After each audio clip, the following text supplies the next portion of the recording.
Hello, welcome back to the Cursing Seamstress. This will be pretty quick. I'm on my way out the door to eat lunch and to go to work. And so I did want to put a video up, a quick one, because it's been a couple of weeks. I've been sewing quite a bit and I've been embroidering quite a bit. And so I'll just show you something. You know, I've got that little spot in a shop in town and I've been selling things there. And so I'm always thinking about what would sell versus what wouldn't. And I love making pillow covers, and I made this one, which I think came out really well. I finished it today, and so let me just show you what it looks like. This is a standard size when you buy the pillow inserts from Joann Fabrics or from Walmart. There's a 12 by 16 standard pillow form, 12 by 12, 14 by 14, 16 by 16, 18 by 18, and there are some other ones in there, but those are the ones that I see most often. So I like this little size. I think it's cute. It's easy to sew. This embroidery design is from Embroidery Library. They have the most beautiful designs. They are linked with Urban Threads, which is a site that has a little bit edgier embroidery designs, fantastic quality, but just quirky stuff that you might not find anywhere else. And so those are the two sites that I download from the most. But again, this is just lovely. I put a zipper in the back, and I used thrifted. This fabric is thrifted. I got a bunch of it. This is thrifted. It's yellow floral, and the pillow form is nice and full, which I like in a pillow, and the quality of that is just unreal. So just wanted to show you that. Also, this is another design. I don't know where I got this. The cool thing about embroidering and using, well, I use Embird, E-M-B-I-R-D, to open up my designs, to look at them, to add to them if I want to, or to create my own designs. I did not create this, but you can also print the design out to its exact size and then put it on the fabric that you're going to embroidery on, so you'll know exactly what it's going to look like. If it's too big, too small, then you can go back and resize if you need to. And what I also need to do is to center it. So you've got a centering line horizontally and vertically. So when you put it on your fabric, you can mark with a pencil or whatever these lines where they intersect, which would be the center of your design, but also the edges, so that when you put it in your embroidery hoop, you can also, you'll line it up to your embroidery hoop, which has those same like periscope lines on it. So that was the design that I chose for an apron. This is the pattern. I have used this many times in the past. It's a Butterick 4945. The one that I did was this one, which is a wraparound apron that has a complete back to it. And it has ties, and it actually does wrap. You have to leave a hole to pull the sash through. And so it was more involved than I thought it would be. It is lined, and the way that you were instructed to sew up the sides with the lining, it's a way, I've done it before when I've made vests, but you match up the right side of the main fabric to the right side of the front piece to the right side of the main fabric of the back piece. Same thing for the lining you line up the right side of the front piece to the right side of the back piece. And so you're sewing in a loop, and you have to leave yourself a hole to get out of.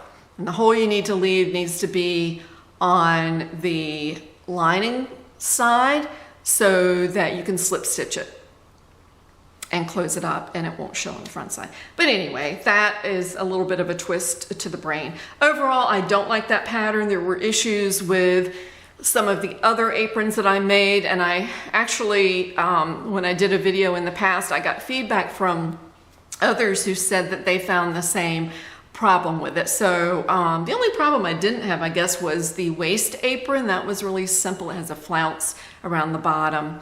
But it's not a horrible pattern, but I don't know that I'm gonna use it again. So anyway, I've talked too much. But this is it. Again, I got a zillion yards of this stripy fabric, and this fabric to me is nautical looking. So most of the things I've done have been nautical looking. But the lining that I chose was just a very thin, probably cotton poly blend in a light blue. And this is the design. I'll stand up. You can see the design on there. It says, chop it like it's hot. There is a pocket. This is the piece, of course, that goes around to the front here at the waist. I'll try to put a picture in at the end, maybe on my mannequin or something. But this is a size large, and it's a little bit big on me. Probably a medium would work for me, but it's not for me. It's something to sell. And then the last thing I'll show you is, my mannequin just fell over. My 11-year-old grandboy likes music, and for some reason he really likes the Grateful Dead. I was never a fan of the Grateful Dead. I'm not a fan now, but he has a couple of t-shirts. As a matter of fact, for his birthday, I got him, no, it was after his birthday, his aunt on his dad's side of the family got him a Grateful Dead tie-dyed t-shirt, and then later I found one when I was shopping at, I don't remember where, Macy's or Kohl's, and they had a Grateful Dead t-shirt, a different one. So I bought him that one, and so I was showing him yesterday. I had both the boys. I was babysitting for my daughter, and so I was showing Griffin how, I brought him back to my house, and was showing him and the other grandboy how I digitize, and I was asking him if he wanted me to digitize one of the logos for the Grateful Dead, and I had already found this one that I thought was really cute. I didn't know it was one of their logos from an album. It didn't look familiar at all, but it was cute, and so he said he did want me to do a t-shirt with that on there. So I did, and this has not been washed after I lined up these are the marks I was telling you about. If you just put the little picture that you print where you want it on your piece of clothing, you then can mark your vertical and horizontal lines to make sure that it's hooped properly. This is a thin t-shirt. It is made by Hanes. I bought a set of these for him a few weeks ago. And the only thing, you know, he's got this itchy skin issue. But anyway, so I put something on the back of this to prevent itching. It's an iron-on backing that is very smooth for people who don't want that itchiness. For babies, if you do a onesie or something like that, it's really helpful. So I did that, but you can see it through the t-shirt. You can kind of see the square.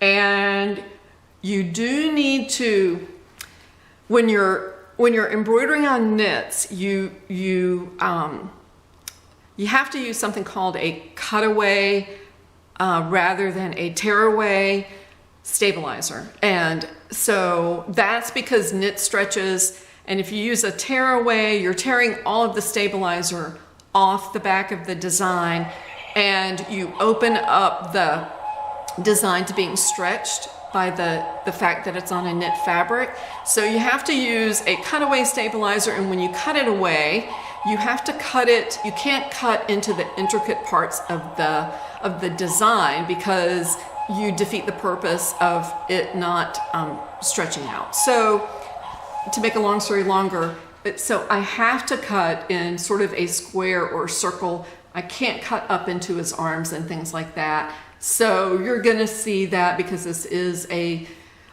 see-through sort of a fabric. So if I did this on a different colored fabric or a heavier weight, you wouldn't see it. But you know, I think that I think he'll like it just fine. So that's all I have today. And I do have, yesterday when I had the boys, I went to Virginia and I hit a couple of thrift stores and had great luck at CHKD, Children's Hospital of the King's Daughters thrift store with fabric. I bought a lot. In total, I spent, I think, $26. They always ask you to round up to the nearest dollar, and it all goes to the Children's Hospital fund to treat kids. And so I usually do round up, if not always. And that includes a whole bunch of fabric and about 8 books. I bought books for the kids and some books for me that I thought I could use at my in school. So so that's it. I'm going to stop. If anybody is ever interested in embroidering, and if you wanted me to do just an overview of what embroidering involves, I have just a domestic machine. It's a FAF. It converts from a sewing machine into an embroidery machine, but I use it solely as an embroidery machine because I got tired of switching it out in between. If I was making one thing and I needed to sew one part of it, I'd have to change my machine out. It's not hard to do, but it's just a step that is better not to if you can avoid it. So I bought another FAF that is strictly a sewing machine, and I got one that uses the exact same feet, the exact same bobbins as the other one. I mean, that just made sense to do. And so my embroidery machine is a dedicated embroidery machine, which is much easier. And so, but anyway, what I was going to say is that if you ever want to see what it's like to embroider something and how really simple it is, I would be happy just to go through quickly what the machine looks like, how to thread it, how to get your designs, how to get them to your machine. It's just easy and fun. So let me know if you were interested in that. I could do just a short video on that. So that's it. I'll let you go. Thank you so much for tuning in, and I hope you have a wonderful week. Bye-bye.